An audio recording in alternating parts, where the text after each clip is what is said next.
천국에 대한 질문이라는 제목으로 하나님 말씀 함께 나누고 기도하도록 하겠습니다. 저희가 지난주에 마태복음 13장에 나오는 천국의 비유에 대한 말씀을 나눴습니다. 여기서 천국, 즉 하늘나라는 단순히 우리가 죽어서 가는 낙원이 아니라 하나님의 뜻이 이루어지는 나라다 말씀드렸습니다. 마태복음 오늘 보면 13장 31절 32절에 나오는 이 겨자씨 천국의 비유가 있는데, 이 똑같은 비유가 마가복음과 누가복음에도 나옵니다. 주보 참고하시면 마가복음 4장 30절 보시면 또 이르시되 우리가 하나님의 나라를 어떻게 비교하고 또 무슨 비유로 나타낼까?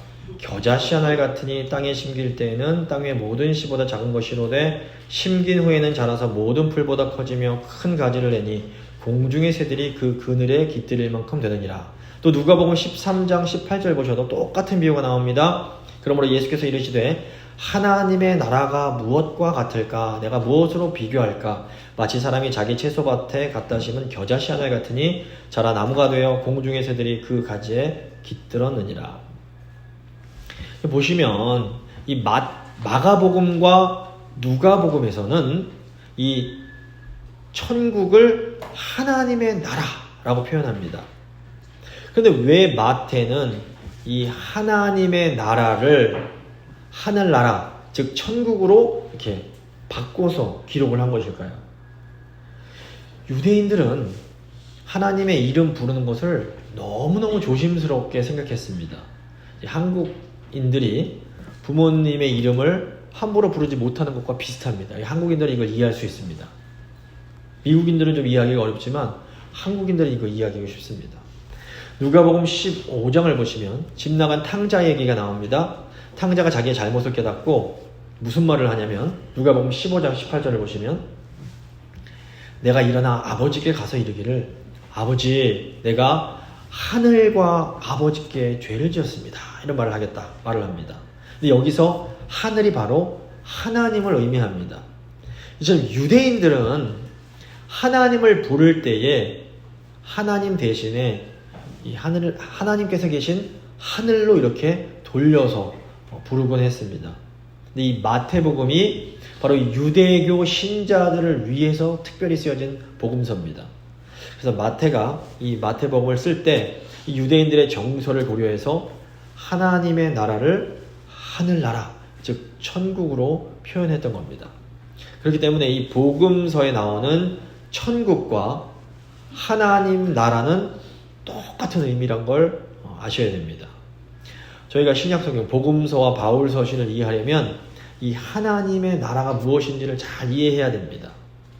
우리 예수님 말씀에 따르면 이 하나님의 나라 또는 천국은 하나님의 말씀을 통해서 우리에게 임하게 됩니다.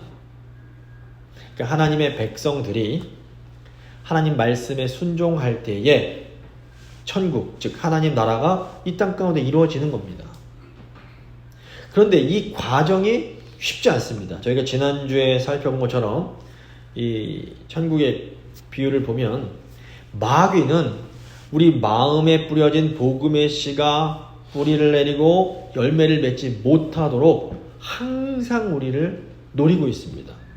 우리 가운데 뿌려지는 말씀의 씨가 이 길바닥 같은 딱딱한 마음을 뚫고 들어가서 싹을 틔울 때에 이 생명의 역사가 비로소 시작이 됩니다.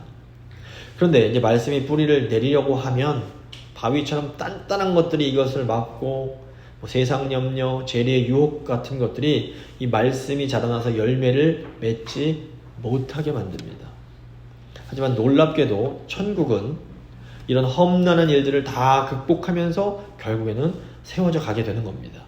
그래서 오늘은 이 하나님 나라의 의미를 조금 더 자세히 살펴보고 천국의 비유를 통해서 이 하나님 나라에 대해서 궁금한 그런 질문에 대해서 생각을 해보도록 하겠습니다. 오늘 말씀 세 부분으로 나눠서 살펴볼 텐데, 천국에 대한 질문, 심판의 지연, 최후의 심판, 이렇게 되겠습니다. 먼저 천국에 대한 질문입니다.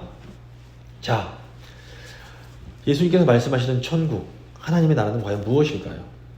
우선 유대인들이 생각했던 이 하나님의 나라는 다윗이 통치하던 이스라엘 왕국과 같은 것이었다는 것을 알아야 됩니다. 이 구약의 하나님의 나라였던 이스라엘은 하나님께 범죄합니다. 그리고 결국 이스라엘이 멸망해서 바벨론의 포로로 끌려가는 그런 징계를 당하게 됩니다. 물론 하나님의 은혜로 온 지 70년 후에 바벨론 포로 생활을 마치고 다시 예루살렘으로 돌아오게 됩니다. 하지만 여전히 이스라엘이 완전한 독립을 이루지는 못했습니다.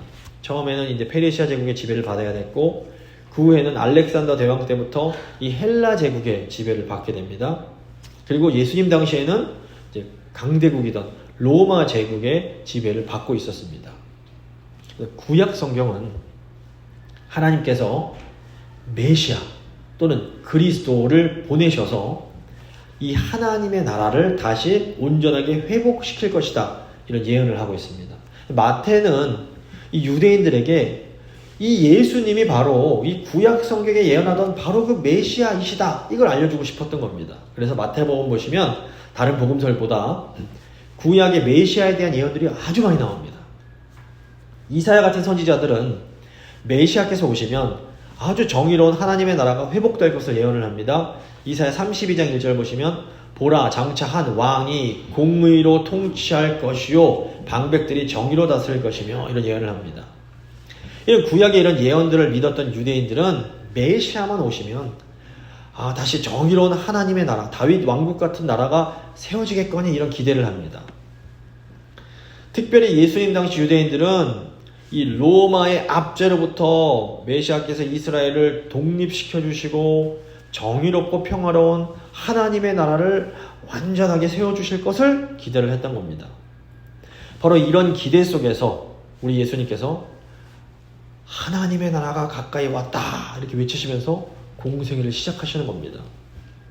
예수님께서 회개해라, 하나님의 나라가 바로 코앞에 왔다, 이 말씀하십니다. 마가복음 1장 14절 보시면 요한이 잡힌 후 예수께서 갈릴리에 오셔서 하나님의 복음을 전파하여 이르시되 때가 찼고 하나님의 나라가 가까이 왔으니 회개하고 복음을 믿으라 하시더라. 물론 이제 마태복음은 똑같은 것을 이 하나님의 나라를 천국이란 말로 바꿔서 이제 기록을 했습니다. 마태복음 14장 17절 보시면 이때부터 예수께서 비로소 전파하여 이르시되 회개하라, 천국이 가까이 왔느니라. 자, 유대인들은 이제 예수님께서 이 악한 압제자들을 심판하시고 정의로운 천국, 하나님의 나라를 딱 바르게 세워주시기를 기대를 했던 겁니다. 그런데 우리 예수님이 유대인들의 기대와는 전혀 다르게 행동을 하십니다. 예수님은 눈에 보이는 로마 제국이나 악한 자들, 죄 짓는 자들을 심판하시는 것에 별로 관심이 없어 보이십니다. 그리고 예수님은 하나님의 말씀으로 제자들을 세우는 데만 집중하시는 것처럼 보였습니다. 당시 유대인들이 예수님께 가졌던 가장 큰 불만이 이겁니다. 도대체 왜 저러시는 건가? 사람들은 예수님이 정말로 메시아, 그리스도라면 왜 이 세상에 판치는 악을 심판하지 않고 그냥 내버려 두는가? 이게 궁금했던 겁니다. 사실 예수님을 메시아라고 대놓고 선포했던 세례 요한마저도 예수님의 이런 모습을 이해를 할 수가 없었습니다. 그런데 이제 오늘 그리스도인들, 우리의 고민도 예수님 당시의 유대인들의 고민과 별로 다르지 않습니다. 저희 주위를 돌아보시면 온통 악한 자들이 판을 치고 있습니다. 더 답답한 거는 이런 악한 자들이 계속해서 승리하는 것처럼 보입니다. 악한 자들은 뻔뻔스럽게 악을 행하면서도 점점 더 부유해지고 점점 더 강해집니다. 그런데 세상은 또 그렇다 쳐도 교회마저도 우리가 이해가 안 되는 부분이 너무 많은 겁니다. 자, 교회는 구원받은 하나님의 백성들의 모임입니다. 우리 그리스도인들은 하나님을 다 왕으로 고백하며 섬기는 사람들입니다. 그러므로 최소한 이 교회에서는 하나님의 나라, 하나님의 통치가 온전하게 이루어져야 되는 겁니다. 그런데 교회 안에도 여전히 악한 모습이 남아있는 것을 저희가 보게 되는 겁니다. 여전히 미성숙하고, 여전히 이기적이고, 여전히 탐욕스럽고, 여전히 무례한 그런 모습이 눈앞에 보이는 겁니다. 예수님이 정말로 우리의 구원자시라면 왜 이런 악한 모습들을 심판하고 뿌리 뽑지 않으시고 그대로 보고만 계시는지 저희가 질문이 생기는 겁니다. 오늘 예수님께서 말씀하시는 이 알곡과 가라지의 비유가 바로 이런 질문들에 대한 예수님의 대답입니다. 자, 이제 두 번째, 심판의 지연입니다. 예수님은 마태복음 13장 24절과 이 4절부터 30절에서 알곡과 가라지에 대한 비유를 말씀하십니다. 이 비유 내용 굉장히 단순합니다. 예수님은 이제 하나님의 나라는 좋은 씨를 자기 밭에 뿌린 사람과 같다, 이런 말씀을 하십니다. 그런데 이제 이 씨를 뿌려놓고 잠을 자는 동안에 원수가 와서 몰래 이 밀 가운데 가라지를 뿌리고 갔습니다.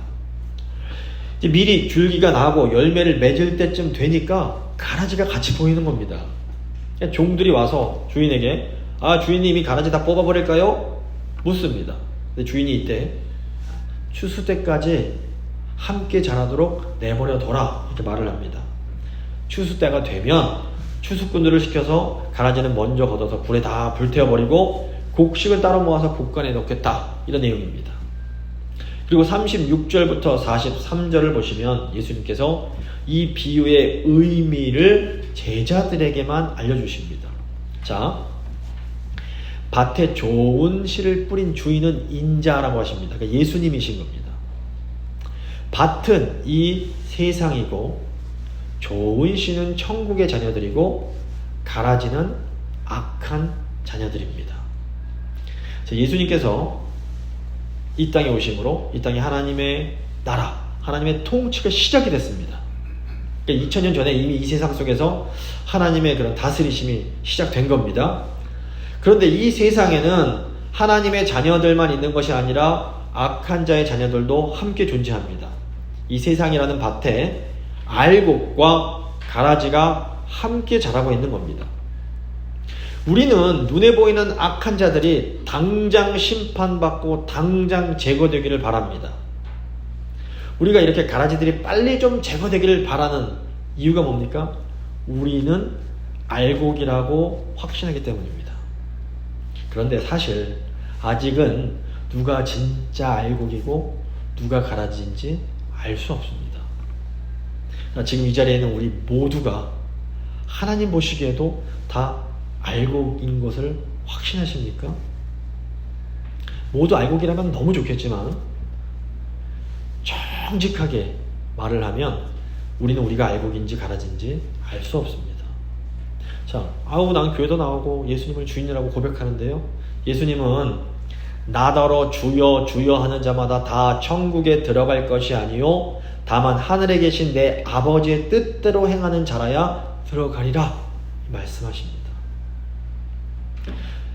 정말 우리가 하나님 아버지의 뜻대로 살고 있는 걸까요? 이 마지막 때에 우리 예수 그리스도께서 우리가 알곡인지 가라지인지를 판단하실 겁니다. 저희가 사도행전 고백할 때마다 거기로부터 살아있는 자와 죽은 자를 심판으로 오십니다, 고백하는 겁니다. 예수님께서 마지막 심판을 행하실 때 살아있는 알곡과 죽은 가라지가 분명하게 나누어질 것입니다. 근데 예수님께서 이 세상에 있는 가라지들을 즉시 심판하지 않으시는 그 이유가 뭡니까? 29절 보시면 주인이 이르되 가만두라, 가라지를 뽑다가 곡식까지 뽑을까 염려하노라. 예수님은 가라지를 뽑다가 알곡까지 함께 뽑힐 것을 염려하십니다. 실제로 이 가라지와 알곡이 겉모양만 비슷한 게 아니라 그 뿌리가 밑에서 서로 이렇게 뒤엉겨 있습니다. 결국 가라지를 뽑다 보면 아무리 조심해도 밀도 함께 뽑히게 되는 겁니다. 왜 예수님이 이 세상의 악한 자들을 당장 심판하지 않으십니까? 그것은 악한 자들을 제거하다가 하나님의 자녀들까지도 뽑힐 수 있기 때문입니다. 우리 예수님은 빨리 악이 제거되고 세상이 바로잡히는 것보다 하나님의 자녀인 우리들이 안전하게 하나님의 곳간으로 들어가는 것을 더 중요하게 여기십니다.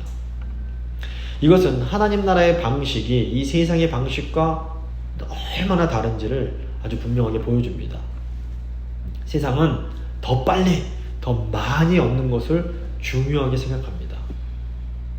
하지만 하나님의 나라는 속도나 양보다 우리 한 영혼 한 영혼, 한 사람 한 사람이 훨씬 더 소중하신 겁니다. 제자들이 천국에서는 누가 더 큽니까? 예수님께 질문합니다. 이때 예수님께서 어린아이 하나를 딱 이렇게 세우시고는 말씀하십니다. 마태복음 18장 14절 보시면 이와 같이 이 작은 자 중에 하나라도 잃어버리는 것은 하늘에 계신 너희 아버지의 뜻이 아니다. 세상은 얼마나 더 많은 미를 더 빨리 거둘 거에 이 관심을 갖습니다. 하지만 하나님은 하나님의 자녀들 한 명 한 명이 온전하게 자라나는 것에 더 관심을 가지십니다. 하나님이 기뻐하시는 교회, 하나님이 기뻐하시는 성도들은 양과 속도보다 한 명의 영혼에 더 관심을 가져야 됩니다. 예를 들어서 교회에 세상적으로 보기에는 정말 보잘것없이 보이는 그런 사람들이 있을 수 있습니다. 이런 분들은 뭐 돈도 없고 배운 것도 없고 뭐 특별한 기술도 없습니다. 더군다나 이런 분들 주위에는 온통 가라지 같은 이상한 사람들만 가득합니다. 이런 분들이 하는 행동을 봐도 이 사람이 가라지인지 알고 이제 도저히 구분이 안 갑니다. 우리가 보기에는 그냥 나쁜 가라지처럼 보입니다. 그런데 하나님은 이런 분들이 온전히 성장할 수 있도록 오래오래 기다려 주십니다. 그리고 그분들이 자라나는 중간에 뽑혀나가지 않도록 그런 사람들 주위에 가라지 같은 사람들도 그냥 내버려 두시는 겁니다.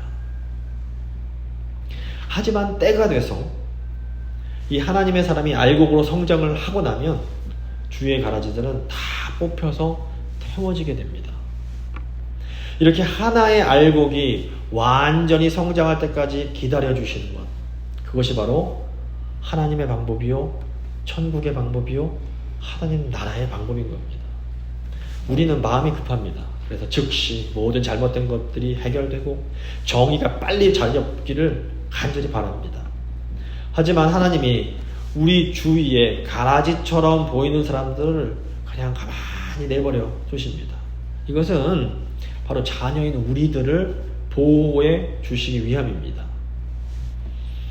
하나님은 이 불의와 악이 그냥 막 판치도록 가만히 내버려 두시는 것처럼 보일 수가 있습니다. 하지만 이 하나님의 심판의 능력이 부족하기 때문에 결코 아닙니다. 자, 실제로 우리 한 개인으로 보면 우리 안에도 알곡과 가라지가 함께 자라고 있습니다. 우리 안에 선한 것과 악한 것이 막 교묘하게 뒤엉켜 있습니다. 따라서 하나님이 지금 당장 모든 악을 심판하신다면 악과 함께 우리의 선도 다 파괴될 수가 있는 겁니다. 우리 모두는 하나님 앞에 온전히 설 수 없는 죄인들입니다. 그래서 우리에게 예수 그리스도가 반드시 필요합니다. 그러니까 우리가 하나님 나라에 들어오고 하나님의 자녀가 된 것은 예수님 덕분이지 우리의 의로움 때문이 아닌 겁니다. 그리고 지금 보이는 모습만으로는 알곡인지 가라지인지 알 수가 없습니다. 사실 사도 바울도 예수님을 믿기 전에는 완전히 가라지처럼 보였습니다. 그러므로 우리는 우리 하나님께서 지금도 우리가 더 온전하게 성장하기까지 기다리고 계심을 기억을 해야 됩니다. 그리고 우리도 동시에 함께 인내하면서 우리 주위에 가라지처럼 보이는 미성숙하고 좀 못되고 악해 보이고 이런 사람들까지도 기다려주면서 겸손하게 그들을 위해서 기도해 줘야 되는 겁니다. 자, 이제 마지막 최후의 심판입니다. 천국 백성들, 하나님의 백성들은 악한 상황 속에서도 인내하며 기다려야 됩니다. 하지만 이거 왜 그러냐면 하나님께서 의인을 위하여 악을 참아주시기 때문입니다. 하지만 우리가 이 악을 참고 기다리는 것과 그냥 악과 타협하는 것은 분명히 다릅니다. 사람들이 하나님께서 악을 참고 기다리시는 것을 하나님이 마치 악을 그냥 용납하시는 것으로 생각하는 경우가 많습니다. 근데 이것은 하나님에 대한 오해입니다. 가령 예수님께서 이 악과 싸워야 되는 순간에는 아주 무섭게 싸우십니다. 예수님께서 이 성전에서 장사하는 사람들을 보시면서 분노하십니다. 예수님께서 장사하는 사람들에게 상을 뒤집어 푸시고 채찍으로 그들을 내쫓으십니다. 또 유대 지도자들이 예수님을 공격할 때 예수님은 그들과 논쟁하는 것을 두려워하지 않으십니다. 아주 멋지게 싸우십니다. 그러니까 예수님은 악과 싸워야 될 때는 싸워서 이기셨습니다. 하지만 그럼에도 우리 주님은 원수가 완전히 멸망하게 될 날은 아직 이르지 않았다 말씀하십니다. 근데 우리가 꼭 기억해야 될 것은 무엇인가 하면 하나님이 언제까지 그냥 마냥 기다리시기만 하지는 않으신다라는 사실입니다. 하나님이 이 세상을 완전히 심판하시는 추수의 때가 있습니다. 오늘 39절, 42절 보시면 예수님께서 이렇게 설명해 주십니다. 가라지를 뿌린 원수는 마귀요 추수 때는 세상 끝이요 추수꾼은 천사들이니 그런즉 가라지를 거두어 불에 사르는 것 같이 세상 끝에도 그러하리라. 인자가 그 천사들을 보내리니 그들이 그 나라에서 모든 넘어지게 하는 것과 또 불법을 행하는 자들을 거두어내어 풀무불에 던져 넣으리니 거기서 울며 이를 갈게 되리라. 하나님은 하나님의 자녀들을 보호하시기 위해서 추수의 때까지 이 세상에 가라지 같은 자들을 그냥 내버려 두십니다. 하지만 추수의 때가 되면 모든 가라지들은 풀무에 던져지게 됩니다. 추수 때가 되면 이 세상에 존재하는 모든 악한 자들은 아주 무서운 심판을 받게 됩니다. 성경은 이렇게 구원받지 못한 악인들이 심판받고 영원한 형벌을 받는 그것을 지옥으로 설명을 합니다. 이 현대인들은 이 지옥이란 말을 별로 좋아하지 않습니다. 하나님이 사랑이신데 어떻게 지옥같이 끔찍한 것을 만들어서 거기서 사랑을 괴롭히셔? 이렇게 생각하는 겁니다. 물론 하나님은 사랑의 하나님이십니다. 하지만 동시에 하나님은 공의의 하나님이십니다.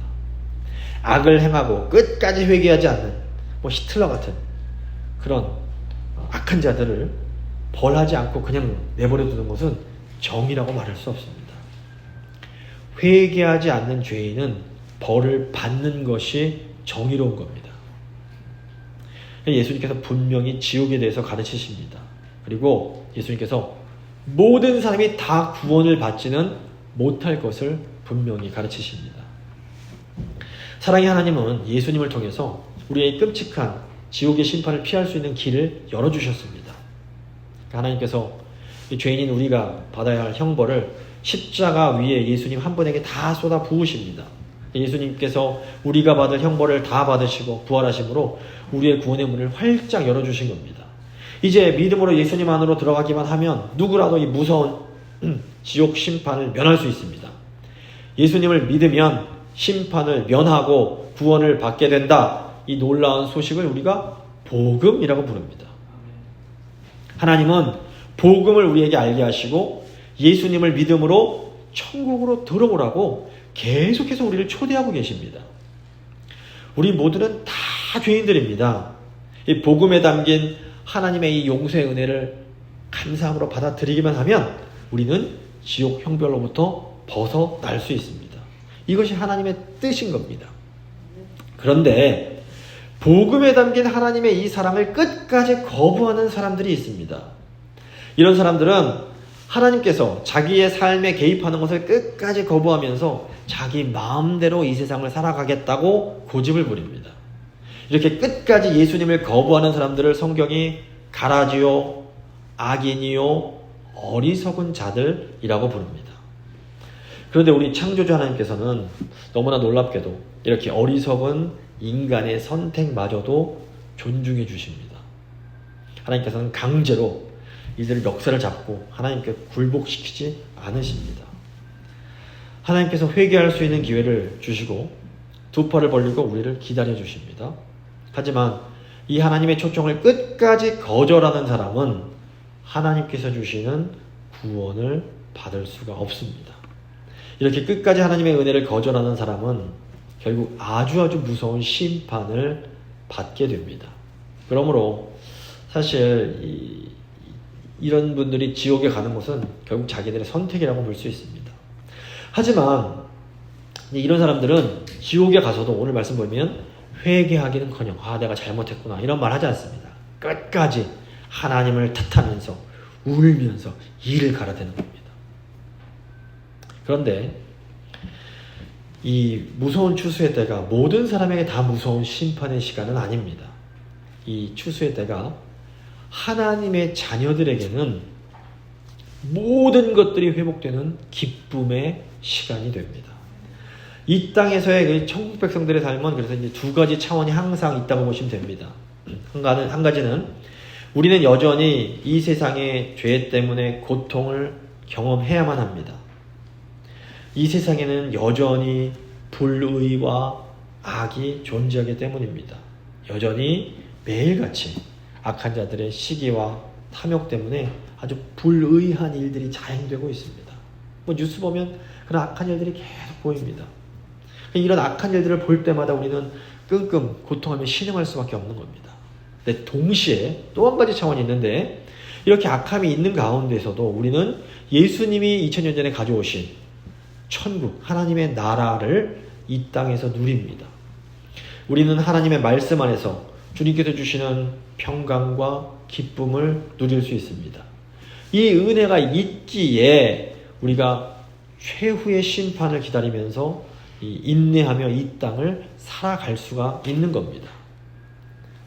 너무나 감사하고 놀라운 것은 우리에게 임한 이 천국이 우리도 모르는 사이에 놀랍게 커져가고 있다는 겁니다.